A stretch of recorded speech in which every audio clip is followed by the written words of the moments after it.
हमारी क्लास में ना 10 से 11 मेरा हिंदी मीडियम में होगा।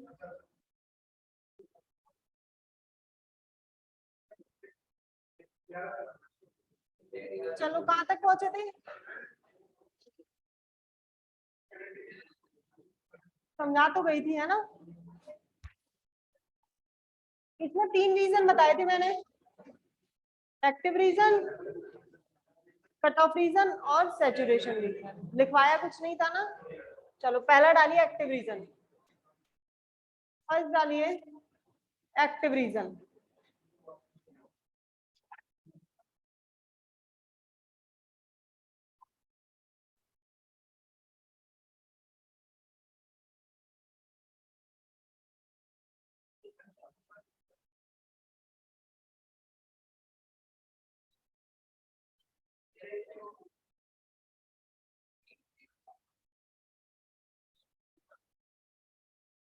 बता दिया था ना एक्टिव रीजन क्या होता है, क्या होता है?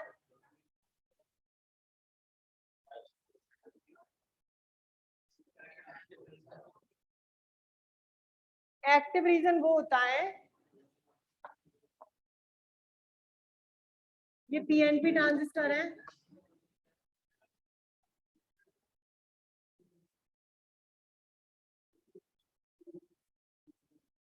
तब पहला वाला जंक्शन तो आपका फॉरवर्ड वाइज है और दूसरा वाला आपका रिवर्स वाइज है, जिसके अंदर ट्रांजिस्टर काम करता है वो होता है active region. Cut off region में ट्रांजिस्टर काम नहीं करता और सैचुरेशन रीजन में भी ट्रांजिस्टर काम नहीं करता है। कट ऑफ रीजन में दोनों रिवर्स वाइज हो जाते हैं और सैचुरेशन में दोनों फॉरवर्ड वाइज हो जाते हैं, इस वजह से ये काम नहीं करता है। कल मैंने ग्राफ समझाया था उसमें कि जब हमने आउटपुट कैरेक्टरिस्टिक बनाया था तो आउटपुट करंट और आउटपुट वोल्टेज इन दोनों के बीच में बनाया था, कांस्टेंट रखी थी हमने इनपुट करंट मतलब कौन सी थी, इमीटर करंट आई हमने कांस्टेंट रखे। इन दोनों के बीच में जब ग्राफ प्लॉट किया था तब मैंने बताया था कि ये दोनों वो ग्राफ जो होता है वो से बोलते हैं हम आउटपुट कैरेक्टरिस्टिक कर्व। अब उसमें मैंने ये भी समझाया था तुम लोगों को कि कांस्टेंट कैसे लेते हैं और कैसे वैल्यू बढ़ती है और कम होती है।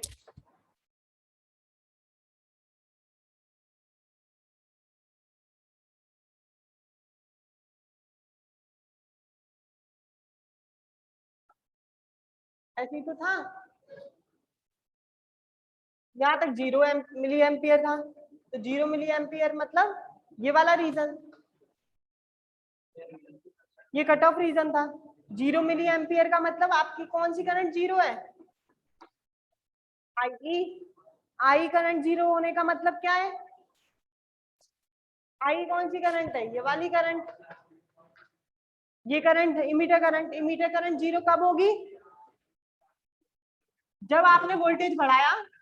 ये 0 कब तक रहेगी, जब तक यहाँ के होल्स यहाँ पर नहीं पहुंचेंगे तब तक ये 0 रहेगी, क्योंकि जैसे ये पहुंचना चालू करेंगे करंट बहना चालू हो जाएगी। जब तक ये इसमें नहीं जा रहे तो मतलब आपकी करंट नहीं बह रही है।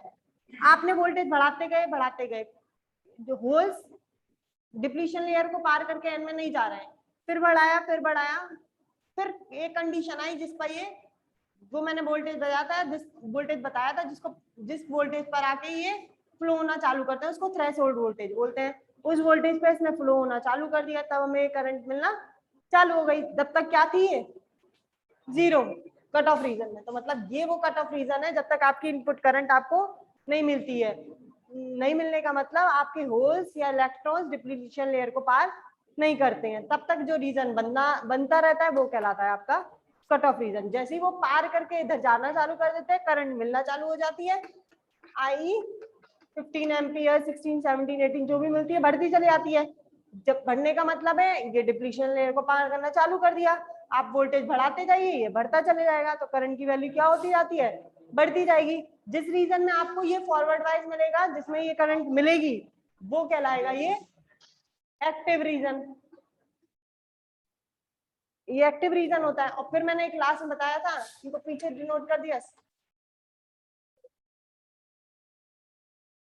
जिसमें मैंने बोला था सैचुरेशन रीजन। सैचुरेशन रीजन क्या था, यहाँ तक तो माइनस में चल रहे थे, यहाँ 0.25 लिया था, जिसकी वैल्यू क्या है पॉजिटिव। अगर पॉजिटिव आ रही है, हमने पढ़ा था कि जब मैंने ग्राफ बनाए थे साइन कन्वेंशन लिए थे कि ये वैल्यू आपकी नेगेटिव रहती है, लेकिन इसके अंदर ये पॉजिटिव हो गई। पॉजिटिव होने का मतलब है जो रिवर्स वाइज था वो भी किसकी तरह काम करने लग गया इस कंडीशन में आके, फॉरवर्ड वाइज की तरह। तो जो रीजन बनता है इसको बोलते हैं अपन सैचुरेशन रीजन। सैचुरेशन रीजन मिलता है दोनों जब आपके ट्रांजिस्टर किस में काम करें, फॉरवर्ड वाइज में। आगे समझ में। और ट्रांजिस्टर जो हम वर्क कराते हैं वो कौन से में करवाते हैं, हमेशा एक्टिव में। ना तो सैचुरेशन में काम करता है ना वो कट ऑफ में काम करेगा। जो आप प्रैक्टिकल करोगे वो करोगे एक्टिव रीजन में, जिसमें एक तो फॉरवर्ड रहेगा और एक रिवर्स रहेगा। क्योंकि अगर ये यहाँ से यहाँ जाना चालू होंगे तो इसमें माइनॉरिटी चार्ज कैरियर्स, इसके अंदर जो हम इम्प्यूरिटी मिलाते हैं वो कम होती है, तो कुछ तो इसके साथ मिलके न्यूट्रल हो जाते हैं और बचे कुछ इसमें चले जाते हैं। इसमें चले जाते हैं तो इसमें करंट कम मिलती है, तो इसलिए ये रिवर्स वाइज रहता है और ये फॉरवर्ड वाइज रहता है। आ गया ना, ये चीज बता के गई थी कल मैं। चलो स्टार्ट करते हैं। पहला डालिए एक्टिव रीजन। 0 नहीं, फिक्स नहीं है। तो मैंने बताया था कि ये आपको पॉजिटिव में मिल रही है, आगे बढ़ाते जाओ और बढ़ती जाएगी। फिक्स नहीं है। चलो लिखो, इन दिस रीजन,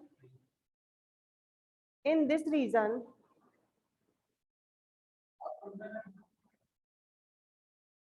पहला टॉपिक डलवाया एक्टिव रीजन, उसके अंदर लिखना है। पहला डालिए एक्टिव रीजन, फिर उसके अंदर लिखिए इन दिस रीजन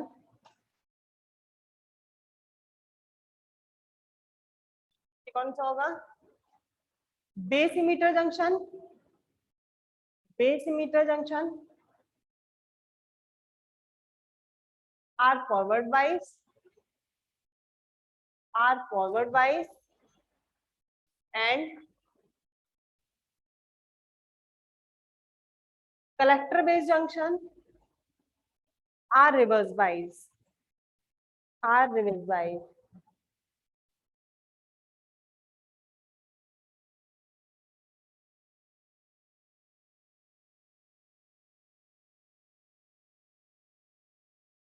देखो मैंने बताया एक वोल्टेज ऐसी आती है जिस पर ये करंट मिलती है, नहीं तो उससे पहले आपको करंट नहीं मिलती है। क्यों नहीं मिलती है, क्योंकि ये फ्लो करना चालू नहीं करते हैं, डिप्लीशन लेयर को पार नहीं करते हैं।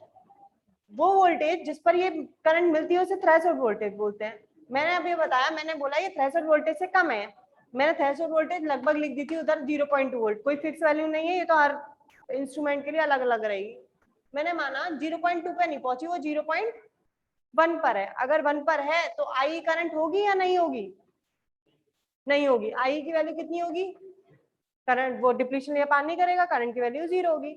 इस कंडीशन में आईसी जो करंट है वो होगी या नहीं होगी, क्योंकि ये इसे पार नहीं करेंगे तो तुम बोलोगे आईसी भी नहीं होगी, लेकिन होती है। अब मैं बताऊंगी ये कैसे होती है। ये आई करंट है, आपने 0.1 वोल्ट किया थ्रेशोल्ड वोल्टेज पर, ये क्रॉस करके नहीं जा रहे। जब ये यहाँ क्रॉस करके नहीं जाएंगे तो ये यहाँ भी नहीं पहुंचेंगे। लेकिन यहाँ पर कुछ होती है लीकेज करंट।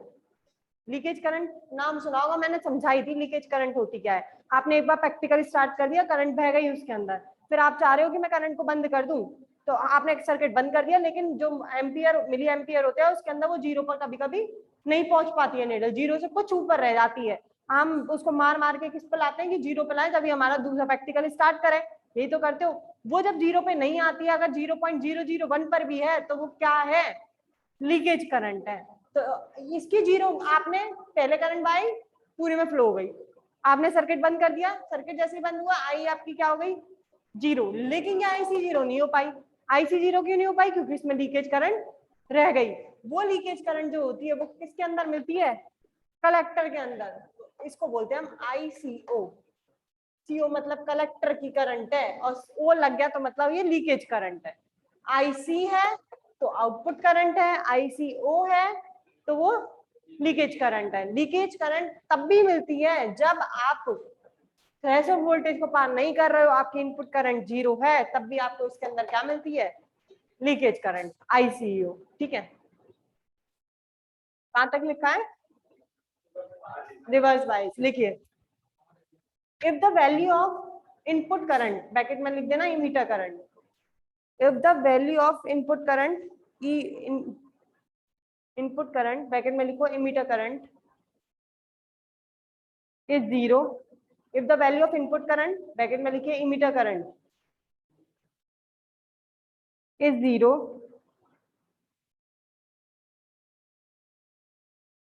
इज जीरो, कौन सा जंक्शन है? The collector based junction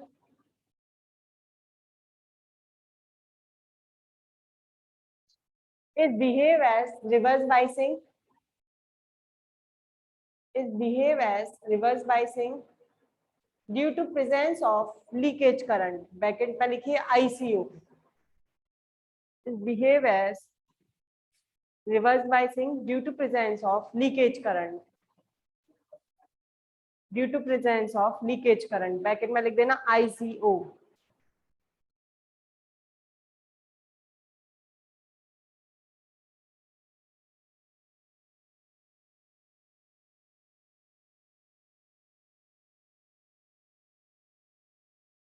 When the emitter current is increased, the emitter current is increased,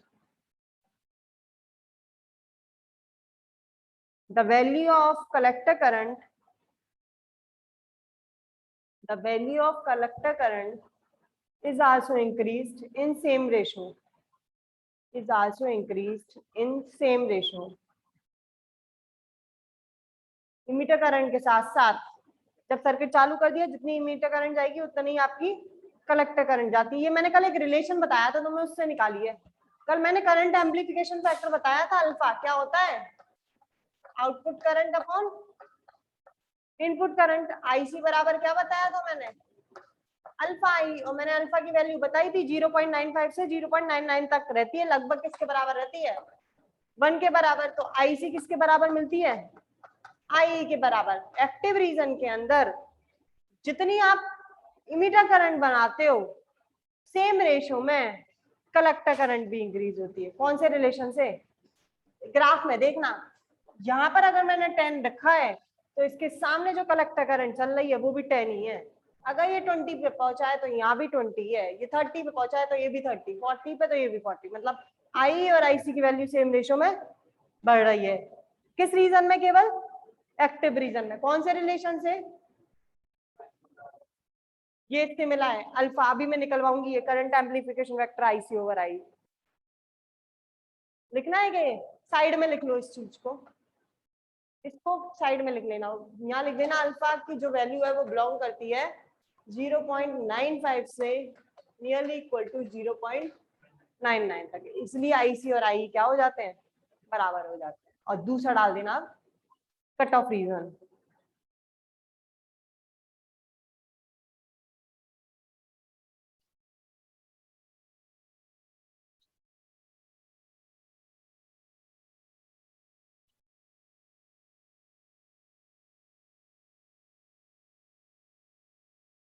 second डालिए. कौन सा रीजन आएगा? Cut off reason.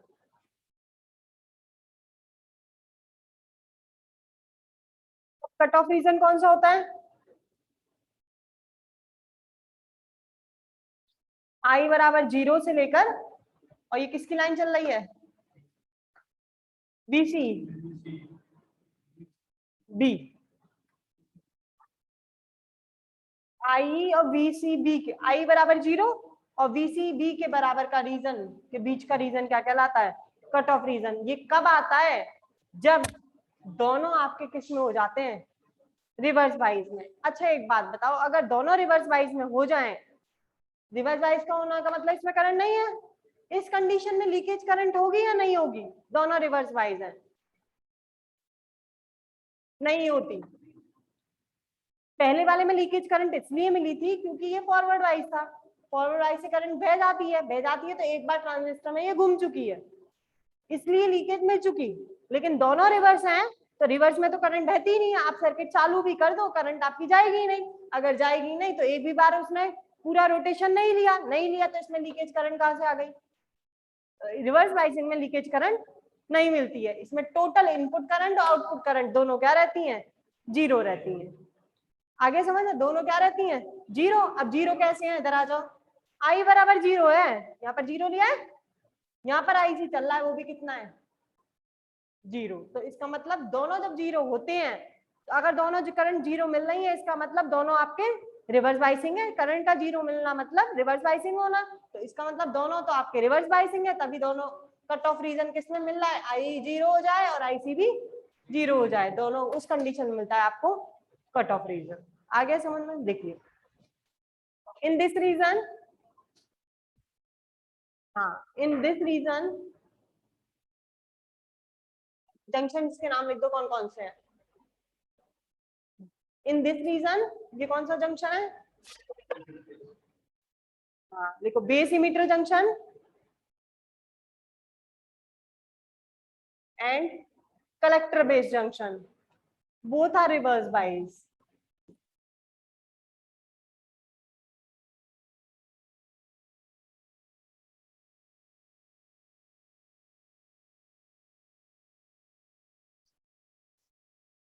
Reverse bias. Full stop. Due to biasing,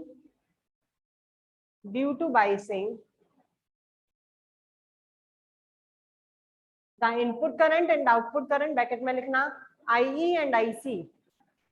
The input current and output current, IE and IC, both are nearly equals to zero. Both are nearly equals to zero.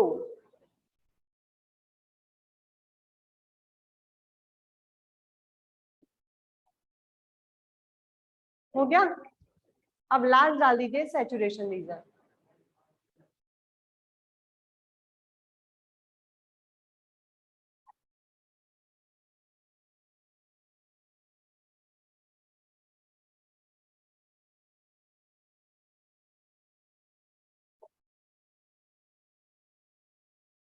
Last saturation region. अब ये क्या होता है, सबसे पहले ये forward wise था, ये रिवर्स वाइज था, एक्टिव रीजन मिल गया, ये करंट भी मिल गई और ये करंट भी मिल गई। अगर हमने थ्रेशोल्ड वोल्टेज को आपने क्रॉस नहीं करा है तो ये तो जीरो मिल गई, लेकिन इसके अंदर लीकेज करंट मिल गया। दूसरे में पहुंचे हम cut off region. Cut off region में क्या हुआ, जो फॉरवर्ड चल रहा था वो भी क्या हो गया, रिवर्स में आ गया। रिवर्स में आने से यहाँ पर भी जीरो हो गई और यहाँ पर, क्योंकि दोनों रिवर्स बाइसिंग हो गए, दोनों रिवर्स करंट मिलती नहीं है, दोनों में करंट की वैल्यू क्या हो गई, zero.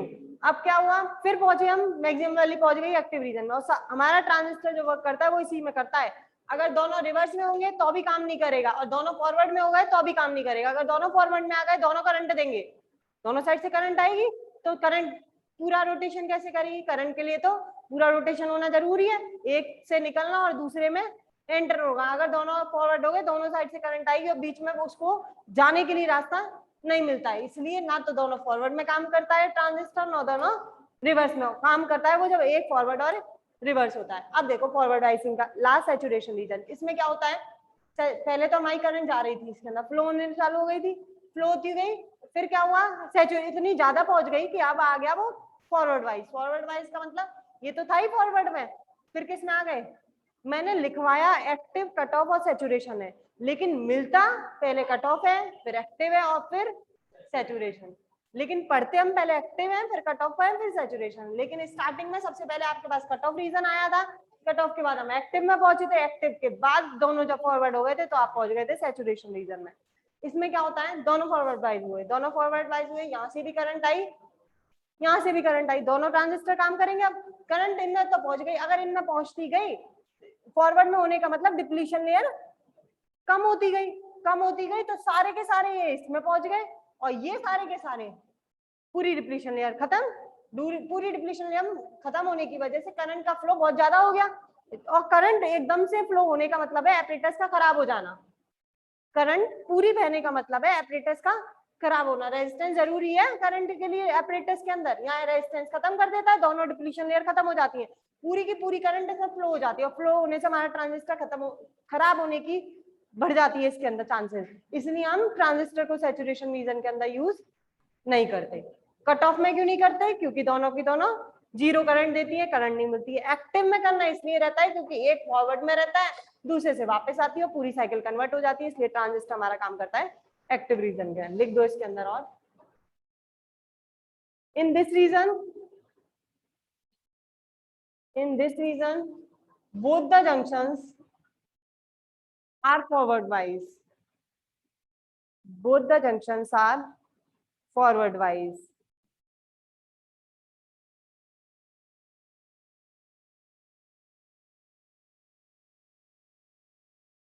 The value of emitter current does not depend on collector current. अब कलेक्टर पे डिपेंड नहीं करेगी ये, क्योंकि ये अलग देगा, ये अलग देगा, ना इमीटर का कलेक्टर से रिलेशन होगा ना कलेक्टर का इमीटर से. Does not depend on collector current.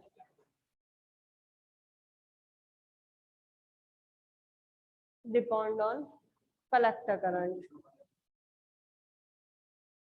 ये समझ में आया? मैंने बोला ये इस पर डिपेंड नहीं करता है. क्यों नहीं करता है? ये भी फॉरवर्ड है, ये भी फॉरवर्ड है, ये अपनी करंट दे रहा है. आपने जरूरी तो है ना यहाँ 2 वोल्ट का लगा दिया, यहाँ 4 वोल्ट का वोल्टेज लगा दिया, तो ये तो अलग करंट देगा, ये अलग करंट देगा. ये करंट इस पर डिपेंड नहीं करेगी, ये करंट इस पर डिपेंड नहीं करेगी. लेकिन एक्टिव रीजन में यहाँ से जाएगा, यहाँ पहुंचेगा, यहाँ के बाद इस पे पहुंच के न्यूट्रल होंगे, बचे हुए किस में जाएंगे? कलेक्टर में. तो इसका मतलब ये करंट किस पर डिपेंड करेगी? कलेक्टर पर, क्योंकि इसी के होल्स इलेक्ट्रॉन्स के साथ तो न्यूट्रल हो रहे हैं, और ज्यादा इसके अंदर डॉपिंग होने की वजह से, इम्प्योरिटी ज्यादा मिलाने की वजह से बचे हुए किस में जा रहे हैं? इसके अंदर. तो आई किस पर डिपेंड कर रही है? आईसी पे. लेकिन सैचुरेशन रीजन में दोनों फॉरवर्ड होने की वजह से इसकी अलग करंट जाती है और इसकी अलग करंट जाती है, और ये दोनों आपस में डिपेंड नहीं करते. आगे समझ? ये खत्म हो गए आपके तीनों रीजन. इसके अंदर अगला टॉपिक डालिए, इसी में चल रहे हैं अभी, डायनेमिक आउटपुट रेजिस्टेंस. इसी के अंदर चल रहा है सब कुछ, आउटपुट के अंदर ही. Dynamic output resistance. Output resistance कैसे निकालते हैं? आउटपुट रेजिस्टेंस कल मैंने शायद इनपुट रेजिस्टेंस निकलवा गई थी, आज आउटपुट. आउटपुट के लिए R O resistance R equals to V upon I. Output का है तो वोल्टेज किसका यूज करेंगे? आउटपुट का. आउटपुट का वोल्टेज क्या है? आउटपुट की करंट कांस्टेंट क्या रखा जाता है? Input current. आ गया समझ में? नोट कर लो, डायनेमिक आउटपुट रेजिस्टेंस. डायरेक्ट लिखो फॉर्मूले.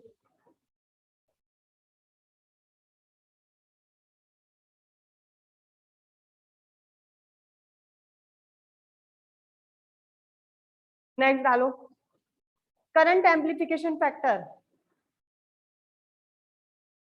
करंट एम्प्लीफिकेशन फैक्टर, ये मैंने अभी बताया था किससे रिप्रेजेंट करेंगे? Alpha DC. अभी ये निकलवाया था यहाँ पर, यही होता है करंट एम्प्लीफिकेशन फैक्टर. क्या होता है current amplification factor? Output current upon input current. Output current क्या है? टी. इनपुट करंट क्या है? और इसमें कांस्टेंट रखा जाता है output voltage VC. Current amplification factor. अगर चेंज करना है तो इधर डेल्टा लग जाएगा, बस यही फर्क होता है. अगर चेंज लाना है करंट में कितना चेंज हो रहा है, तो यहाँ भी डेल लगा दो. और मैं नहीं लिख रही, वो चेंज लिख भी सकते हो, नहीं भी, आपकी मर्जी है वो तो. ठीक है. अब ये खत्म हो गया. कौन सा है? कॉमन बेस कॉन्फ़िगरेशन पूरा. सेकंड डालिए, common emitter configuration. Next, common emitter.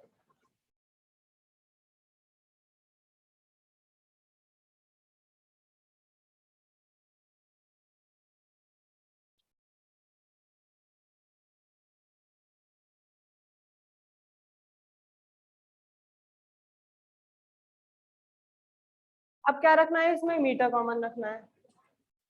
पहले सर्किट डायग्राम देखो इसकी कैसे बनेगी. पहले इस तरीके से बताती हूँ. पहले एनपीएन का बना देती हूँ. एन पी, ये इमीटर, बेस. अब कॉमन क्या रखना है? इमीटर. अगर ये कॉमन रखना है तो ये बीच में आना चाहिए. अगर ये बीच में आना चाहिए तो इसको कैसे कर बना दूं? खड़ा करके. इसका मैं वो बनाती हूँ जरा.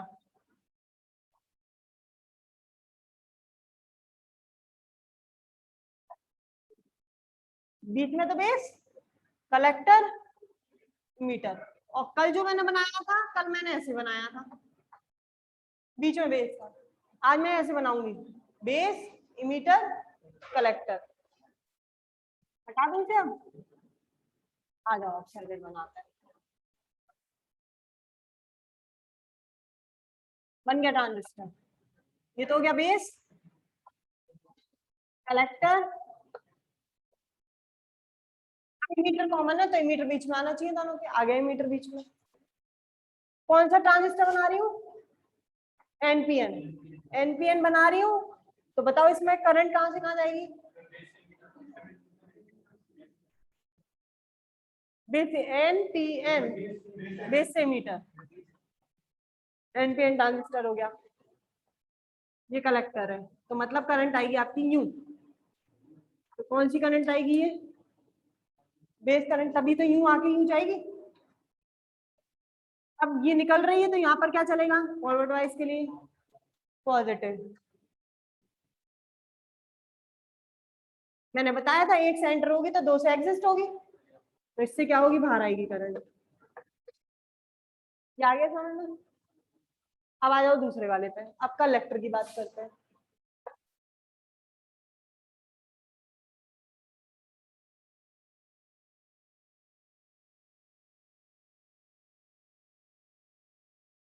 एक से अंदर आएगी तो दो से बाहर जाएगी, एक इससे बाहर जाएगी और एक,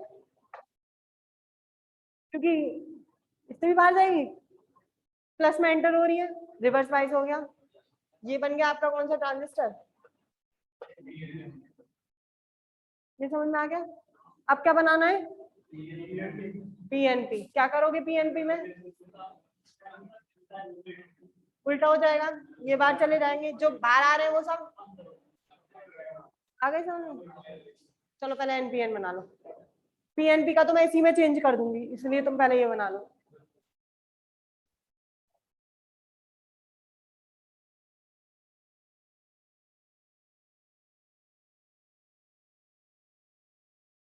एक फॉर्मूला बताया था मैंने, कहा था इमीटर करंट जो होती है वो बेस करंट और कलेक्टर करंट के सम के बराबर होती है। एक मिनट रुक जाओ जरा जरा, इधर देखो। इमीटर करंट जो होती है वो बेस प्लस कलेक्टर होती है, यही तो होती है, बताया था।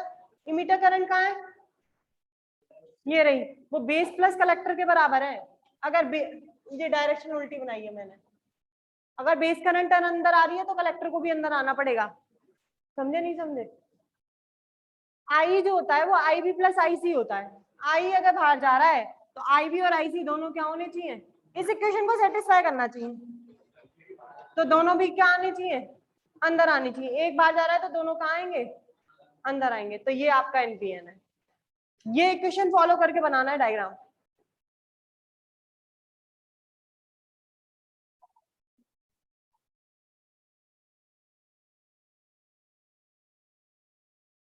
अगर ये अंदर जाएगी तो वो दोनों कहाँ जानी चाहिए? बाहर।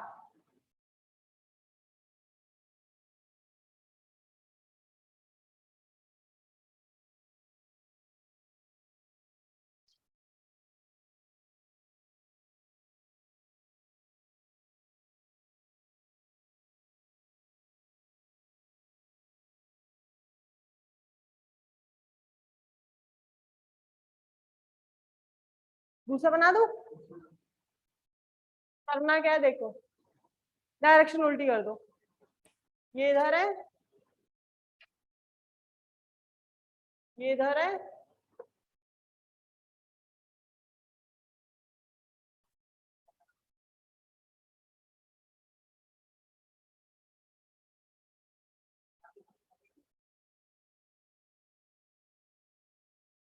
तो ये किसका होना चाहिए अब? और ये वाला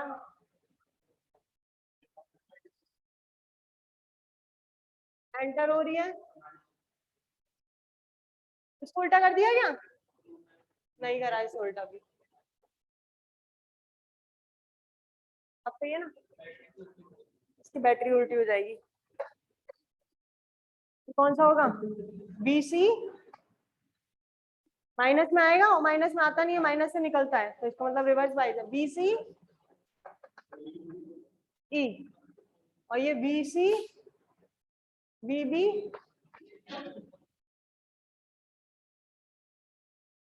क्या हुआ? सही है ना?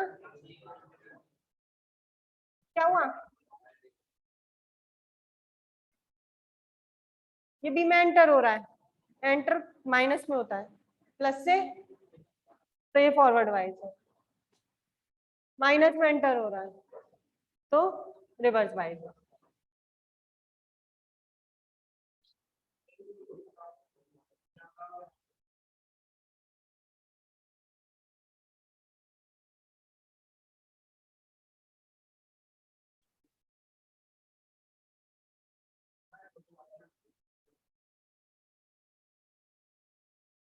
अब इसके बाद आएगा पी एन वो कैरेक्टरिस्टिक्स कर्व इसके।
चलो पहला डालो इनपुट कैरेक्टरिस्टिक्स करो।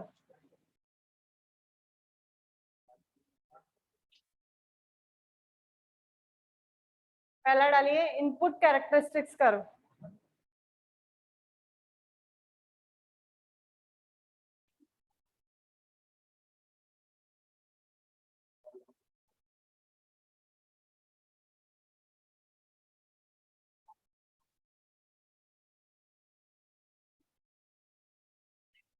हो गया?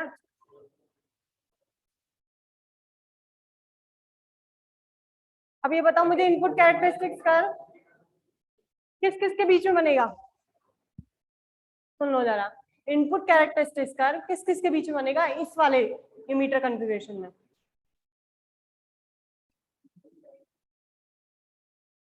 इनपुट कैरेक्टरिस्टिक्स कर किस किस के बीच में बनता है बताओ? करंट और वोल्टेज के बीच में तो बनता है। कौन सी करंट और कौन सी वोल्टेज लिए जाती है इनपुट कैरेक्टरिस्टिक कर्व के लिए?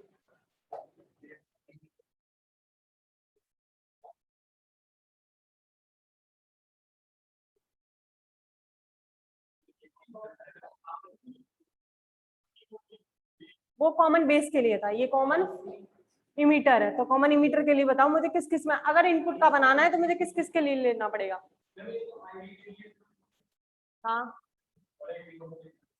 इनपुट करंट और इनपुट वोल्टेज के बीच में बनता है input characteristics curve, output voltage रखते हैं कांस्टेंट, तो कर्व जो बनेगा वो इनपुट करंट और इनपुट वोल्टेज। इनपुट करंट क्या है? ये इनपुट वाला है, ये आउटपुट वाला है। इनपुट करंट और इनपुट वोल्टेज क्या है? कांस्टेंट क्या रखा जाएगा? Output voltage. तुम कंफ्यूज हो रहे हो। इनपुट बनता है इनपुट करंट इनपुट वोल्टेज के बीच में और कांस्टेंट रखा जाता है आउटपुट वोल्टेज। ये मत याद रखो वीवीई के बीच में बनाना है वीसीई के बीच में बनाना है, सारे कॉन्फ़िगरेशन के लिए सब उल्टे होते जाएंगे। तुम्हें तो ये याद रखना है इनपुट बनाएंगे इनपुट करंट और इनपुट वोल्टेज, इनपुट ये वाले होते हैं आउटपुट और कांस्टेंट रखा जाएगा आउटपुट वोल्टेज। अब कुछ भी आ जाए वो कांस्टेंट रखना है। अगर आउटपुट बनाना है output current output voltage output current output voltage और कांस्टेंट रखा जाएगा इनपुट करंट इनपुट वोल्टेज नहीं आईवी। अगर मुझे इनपुट कैरेक्टरिस्टिक्स कर बनाना है तो input current input voltage constant रखना है आउटपुट वोल्टेज मतलब VC.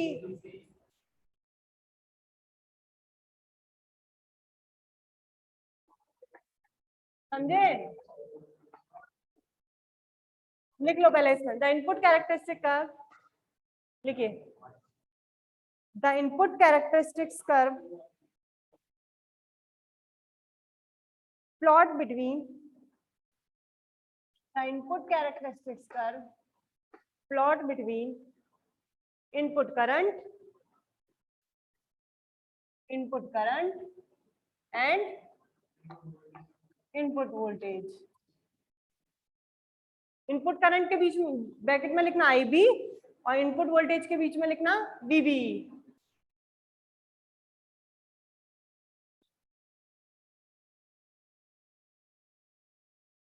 Taking output voltage constant, bracket में लिखना VCE, taking output voltage constant.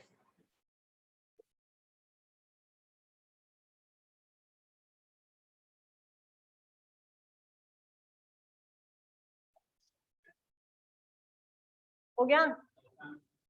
अब सुनो, चलो पहले कर्व बना लो फिर समझाती हूँ।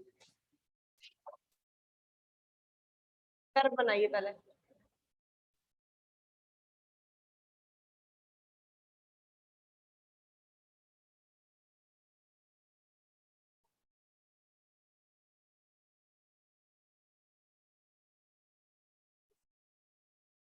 फटाफट बनाओ।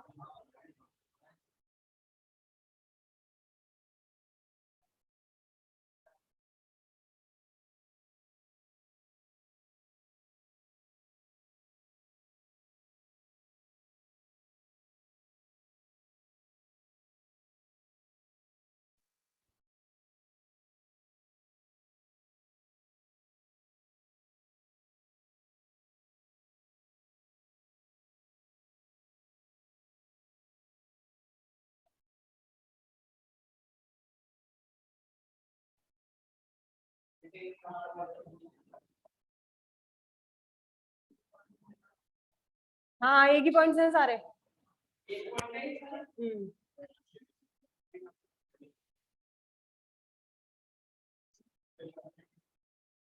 समझाऊंगी एक पॉइंट से क्यों है।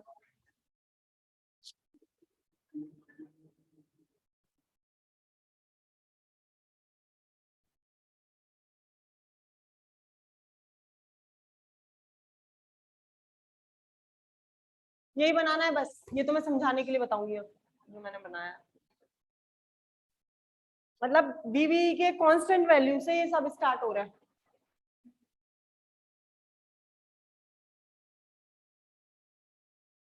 समझाऊं?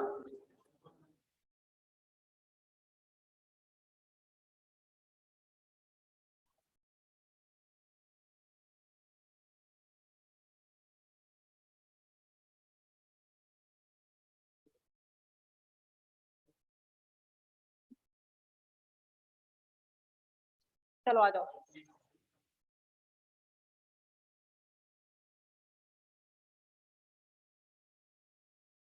ये मैंने एनपीएन ट्रांजिस्टर का बनाया है। सुन लो, ये एनपीएन ट्रांजिस्टर का बनाया है, एनपीएन। अब मैंने सीधा खड़ा इसलिए रखा है क्योंकि इमीटर मुझे कॉमन चाहिए, तो मैंने इमीटर को क्या ले लिया, नीचे, कलेक्टर को ले लिया ऊपर और बीच में ले लिया बेस। अब कलेक्टर और बेस के बीच में जो वोल्टेज होगा वो कौन सा होगा, VCB। और बेस और इमीटर के बीच में जो होगा वो कौन सा होगा, VB। और कलेक्टर और इमीटर के बीच में वोल्टेज होगा वो क्या होगा, अरे सुन लो, समझ में नहीं आएगी ये चीज। मैंने ये कॉमन इमीटर के लिए बनाया है। कलेक्टर और बेस के बीच में वोल्टेज होगा VCB, इमीटर और बेस के वोल्टेज होगा VB, और इमीटर और कलेक्टर के बीच में होगा, तो ये वाला वोल्टेज टोटल इन दोनों के सम के बराबर होगा। तो मैं ये लिख सकती हूँ कि VCE बराबर हो जाएगा वो VBE प्लस VCB के बराबर होगा। सही है? अब देखो, हमने किस एक फिक्स वैल्यू से चालू करा है। किसकी फिक्स वैल्यू से, VBE की। मतलब VBE को क्या रखा है हमने, कांस्टेंट, तो इसको तो कांस्टेंट रख दिया। तो ये क्या हुआ, VC किसके प्रोपोर्शनल निकला, जितना अगर ये बढ़ाऊंगी तो ये भी संग संग बढ़ेगा। VCE कहाँ है, VBE तो कांस्टेंट है। अरे VBE की तो फिक्स वैल्यू पर स्टार्ट किया है, तो ये तो कांस्टेंट है, तो ये इसके प्रोपोर्शनल है। अगर ये बढ़ाती हूँ तो ये भी संग में क्या हो जाएगा, बढ़ जाएगा। VCB भरना है, ये वोल्टेज बढ़ना है। अब ये वोल्टेज कहाँ लगा है देखो अपने डायग्राम में, इनपुट में लगा है या आउटपुट में लगा है? ये देखो VCE कहाँ लगा है? VCE आउटपुट में लग रहा है और VCB तो लगे ही नहीं रहा होगा, कॉमन बेस है। अब देखो जरा इधर, अगर हमें ये पता है अगर मैं बेस VCB या VCE में से किसी को बढ़ाती हूँ, सबसे पहले VCE क्या है? 0, ये 0 है, ये कम है तो ये भी क्या होगा? बेस वाला वोल्टेज कम होगा। जब बेस की वोल्टेज कम करोगे तो बेस की करंट क्या होगी? कम होगी। अगर बेस, ये बेस का वोल्टेज है, अगर बेस का वोल्टेज कम करती हूँ तो बेस की करंट भी क्या होगी? कम। जैसे जैसे इसे मैं बढ़ाती जाती हूँ ये भी क्या होती जाएगी? बढ़ती जाएगी। VCB का बढ़ने का मतलब है वोल्टेज बढ़ना। जब वोल्टेज बढ़ता है तो डिप्लीशन लेयर क्या होती जाती है? ये पढ़ा होगा, जो यहाँ पर वोल्टेज लगा रहता है, अगर ये वोल्टेज बढ़ाते जाओ तो जो डिप्लीशन लेयर होती है, ये वोल्टेज बढ़ने से डिप्लीशन लेयर की चौड़ाई क्या होती जाती है? कम होती जाती है, जिससे इलेक्ट्रॉन आसानी से क्रॉस करके डिप्लीशन लेयर को दूसरे में पहुंच जाए। अगर मैं VCB की वैल्यू कम कर दूं तो करंट की वैल्यू क्या हो जाएगी? इंक्रीज हो जाएगी। समझे? अगर VCB को मैं कम कर दूं तो डिप्लीशन लेयर कम, डिप्लीशन लेयर के करने का मतलब इलेक्ट्रॉन्स का फ्लो होना ज्यादा, और इलेक्ट्रॉन्स का फ्लो होना जाना मतलब करंट की वैल्यू बढ़ना। अगर मैं VCB को कम करती हूँ तो IB की वैल्यू क्या हो जाती है? पहले विड्थ देखो, डिप्लीशन लेयर की विड्थ क्या हो जाती है? वोल्टेज बढ़ाने पर विड्थ ऑफ डिप्लीशन लेयर क्या हो जाती है? और बेस करंट क्या हो जाती है? बढ़ जाती है। ये चीज समझ में आई? अब आओ, सबसे पहले मैंने क्या करा, VCE की वोल्टेज 5 वोल्ट रखी, सबसे ज्यादा है। मैं फिक्स वैल्यू का ले रही हूँ, कोई सी भी एक फिक्स वैल्यू ले ली, मैंने मान ली यही ले ली एक फिक्स वैल्यू। 4 जगह कट रही है या मैंने वैसे यहाँ मानी है, कहीं भी मान सकते हैं। मैं यहाँ इस फिक्स वैल्यू के लिए देख रही हूँ इसकी वोल्टेज, यहाँ पर देखती हूँ तो ये चारों ग्राफ यहाँ कट रहे हैं, 1 2 3 और 4। VC 5 वोल्ट है तो IB की वैल्यू कम है। दोबारा सुनो, VCE 5 वोल्ट है, 5 वोल्ट वाले ग्राफ के लिए फिक्स वैल्यू VBE पर ये IB की वैल्यू क्या हो रही है? कम। मैंने वोल्टेज की वैल्यू कम कर दी, सेकंड ग्राफ पर आ जाओ जरा, फिक्स वैल्यू पर ये क्या हो गई? बढ़ गई। तीसरे ग्राफ पे और कम कर दी, फिक्स वैल्यू पे इसकी वैल्यू बढ़ गई, और कम करी फिर बढ़ गई। मतलब मैं VCE कम करती जा रही हूँ और IB की वैल्यू बढ़ती जा रही है। कैसे कंसेप्ट से अभी मैंने बताया था, VB कांस्टेंट रखना है, ये रख दिया कांस्टेंट इधर। VCE और VCB बराबर चलेंगे। अगर मैं VCE कम करती हूँ तो VCB भी कम होगा। वोल्टेज कम होने का मतलब डिप्लीशन लेयर का बढ़ना, डिप्लीशन लेयर का बढ़ने का मतलब करंट की वैल्यू कम होना। डिप्लीशन लेयर कम होगी तो करंट बढ़ेगी, और डिप्लीशन लेयर बढ़ेगी तो करंट कम होगी। वोल्टेज मैंने कम किया तो IB करंट क्या हो जाएगी? बढ़ जाएगी। जैसे जैसे मैंने कम करती गई IB की वैल्यू क्या होती गई है? सबसे कम वोल्टेज, सबसे ज्यादा वोल्टेज पे IB की वैल्यू क्या है? कम। वोल्टेज ज्यादा होगा तो डिप्लीशन लेयर कम होगी, करंट बढ़ जाएगी। फिर वोल्टेज कम करी फिर बढ़ गई, फिर वोल्टेज कम करी फिर बढ़ गई। तो ये ग्राफ किसको रिप्रेजेंट करता है? ये कॉमन इमीटर कॉन्फ़िगरेशन को। आया? VCE कम कर रहे हैं, हाँ VCE कम करूंगी डिप्लीशन लेयर बढ़ जाएगी, हाँ करंट की वैल्यू कम हो जाएगी। अरे ये तो मैंने उसके लिए लिख दिया है, उसके लिए लिख दिया है ये तो मैंने घुमा के। देखो ये VCE है, ये VCB है।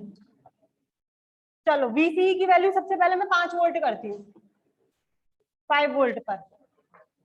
इसकी वैल्यू भी कितनी हो जाएगी VCB की? अब VCB हमारा रिवर्स वाइज है कि फॉरवर्ड वाइज है, ये और चेक कर लो पहले, तभी तो मैं बताऊंगी ये कम होगी या बढ़ेगी। अगर रिवर्स वाइज में काम कर रहा है तो बढ़ेगी, और फॉरवर्ड वाइज में काम कर रहा है तो कम होगी। VCB कहाँ लग रहा है? रिवर्स वाइज है। VCB रिवर्स वाइज है। अगर मैंने 5 वोल्ट करी है तो अगर ये रिवर्स वाइज है तो उल्टा काम करेगा। फॉरवर्ड वाइज में सुनो, फॉरवर्ड वाइज में होता है वोल्टेज कम होने पर डिप्लीशन लेयर बढ़ती है और करंट कम होती है। रिवर्स वाइज में वोल्टेज बढ़ाने पर डिप्लीशन लेयर कम होती है और करंट बढ़ती है। आ गई समझ में? ये उल्टा काम करेगा। बीसीबी मैंने ज्यादा कर दिया, अगर बीसीबी मैंने ज्यादा कर दिया है तो डिप्लीशन लेयर की चौड़ाई बढ़ जाएगी तो करंट की वैल्यू क्या हो जाएगी, कम। तो मतलब अब जो आईबी बेस करंट होगी वो क्या होगी, क्योंकि मैंने 5 वोल्ट पर इसको बढ़ाया है और रिवर्स वाइज में लग रहा है, तो अगर मैंने इसे बढ़ाया है तो डिप्लीशन लेयर की चौड़ाई बढ़ेगी, और बढ़ेगी तो आईबी वैल्यू क्या हो जाएगी, 5 वोल्ट पर आईबी की वैल्यू सबसे कम है। आ गए समझ में। और बीबी क्या है इधर, कांस्टेंट। अब दूसरी पे आ जाओ, 2 वोल्ट। अब मैंने इसको कितना कर दिया, तो ये भी कितना हो जाएगा, रिवर्स बाइस में लग रहा है, वोल्टेज कम करने पर डिप्लीशन लेयर कम होनी चाहिए, पर रिवर्स बाइस के चक्कर में डिप्लीशन लेयर बढ़ जाएगी, तो बेस करंट, उल्टा बोल दिया, बीबीई जो बीसीबी है वो रिवर्स बाइस में लग रहा है। जब वोल्टेज कम करते हैं तो डिप्लीशन लेयर की चौड़ाई बढ़ती है, रिवर्स बाइस में क्या हो जाती है, डिप्लीशन लेयर की चौड़ाई कम हो जाती है। अगर ये कम हो जाएगी तो बेस करंट बढ़ जाएगी। 2 वोल्ट वोल्टेज कम करा, बेस करंट पहले से बढ़ गई क्योंकि ये रिवर्स बाइस में। फिर कम करा, फिर चौड़ाई और कम हो गई, बेस करंट और बढ़ गई। फिर कम किया, रिवर्स वाइज में कम कर रही हूँ तो डिप्लीशन लेयर की चौड़ाई और कम हो गई तो करंट और बढ़ गई। अब आ गया कंसेप्ट समझ में, ये आ गया पूरा थ्योरी जो बताई है। चलो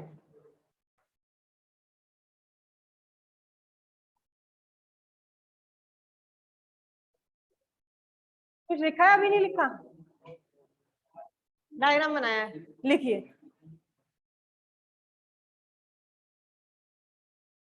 लिखो, taking constant value of VBE, taking constant value of VBE,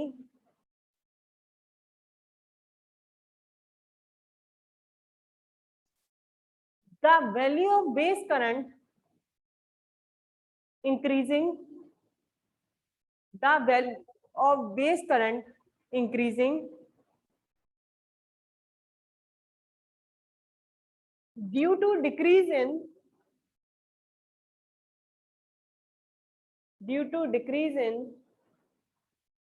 VCE, due to decrease in VCE, because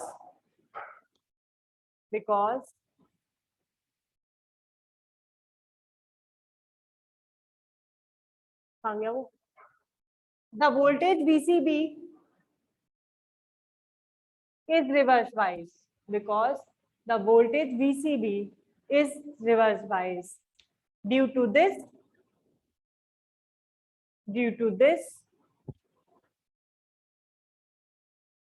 the width of depletion layer,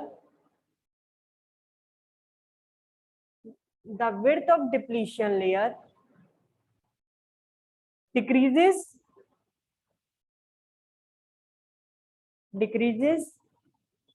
on increasing, नहीं, on decreasing collector base voltage, on decreasing collector base voltage,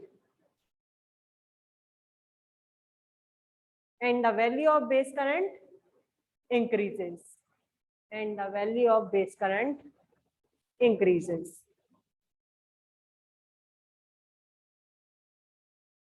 आ गया समझ में concept की, दोबारा एक और बार बताऊं, नहीं आया तो आ गए। ये फॉरवर्ड और रिवर्स के ऊपर काम कर रहा है, ये रिवर्स में लग रहा है इसलिए सब कुछ उल्टा हो गया। वोल्टेज बढ़ाने पर डिप्लीशन लेयर बढ़ गई और करंट कम हो गई। अगर फॉरवर्ड में होता तो वोल्टेज बढ़ाने पर डिप्लीशन लेयर कम होती और बेस करंट बढ़ जाती। ये रिवर्स के चक्कर में सब कुछ उल्टा हो गया। अब लिखिए इसके अंदर डायनेमिक इनपुट रेजिस्टेंस, किससे डिनोट करते हैं, आर आई। इनपुट रेजिस्टेंस, बताओ इनपुट रेजिस्टेंस क्या होगा, R equals to V upon I. V किसका, इनपुट का देखो वी कितना है, इनपुट करंट कितनी है और कांस्टेंट क्या रखा जाता है, आउटपुट वोल्टेज।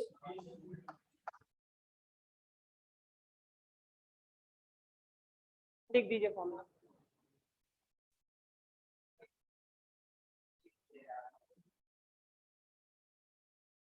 तीनों के लिए बहुत घूमा हुआ है ये, इसलिए सिंबल तुम्हें ये तो रटना ही नहीं है कि VBE लगाना है VCE लगाना है, तुम्हें तो ये रेशियो याद रखना है। इनपुट होगा तो इनपुट की वोल्टेज करंट चलेंगे, आउटपुट होगा तो आउटपुट की वोल्टेज करंट चलेंगे। हमें नहीं मतलब कि कौन सा VBE लग रहा है कि VCE लग रहा है, ऐसे रटने बैठोगे तो भूल जाओगे सब। हो गया, लिख लिया? अब डालिए आउटपुट कैरेक्टरिस्टिक पर।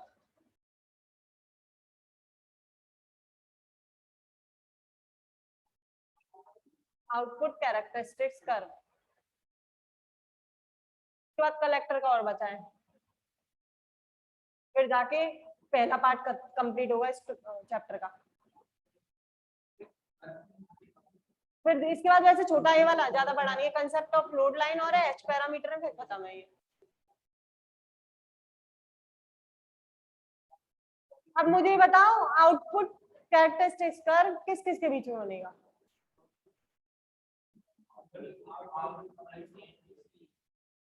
आउटपुट करंट क्या है? आईसी। और कांस्टेंट क्या रखा जाएगा? Input current IB. बनाओ, पहले लिख दो द ग्राफ प्लॉट बिटवीन, लिखो इसमें the graph plot between output current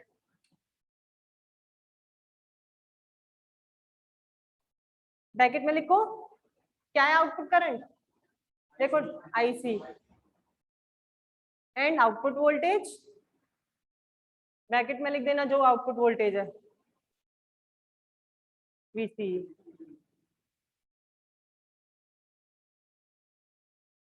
keeping keeping keeping input current constant. Input current क्या है वो लिख देना IE।